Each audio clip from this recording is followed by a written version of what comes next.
तर आज आहे ना सकाळी-सकाळी ना शेतामध्ये आलो होतो आणि जवळ-जवळ तुम्ही जे माझं झाड बघताय, हे बनवायला मला जवळ-जवळ 3 वर्ष लागले. म्हणजे 3 वर्ष मला याला कंटिन्यू नाही 8 दिवसातून किंवा 4 दिवसातून पाणी द्यावं लागलं. तेव्हा कुठे हे झाड निर्माण झालं आणि याला ना आत्ता कुठं ना हे बघा दिसतंय तुम्हाला हे असं फळ याला आत्ताशी लागलेलं आहे. आता हे फळ जे तोडण्यावर येण्यासाठी पण अजून आपल्याला जे 1 महिना वाट बघावं लागणार आहे. तर तुम्ही कोणती पण गोष्ट जी करताय ना, जेव्हा मी माझा जॉब सोडून जेव्हा या सेक्टरमध्ये घुसलो ना, तर मला 3 वर्ष प्रॉपर याच्यामध्ये लागले. मला असे टोटल 4 वर्ष लागले. जे पूर्ण नियोजन बघता तुम्ही हे पूर्ण करण्यासाठी 4 वर्ष लागले किंवा जे पण मी रीलमध्ये दाखवले हे 4 वर्ष लागले.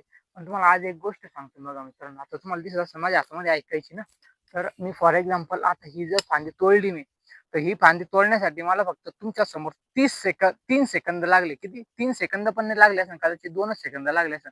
पण ही एवढी जी फांदी आहे, तर ही बनण्यासाठी हिला कदाचित 15 दिवस लागले असेल कमीत कमी किंवा जास्तीत जास्त 1 महिना लागला असेल. तर कोणती पण गोष्ट जर तुम्ही निर्णय घेताय, तर ती गोष्ट बनायला भरपूर सर्व वेळ लागेल.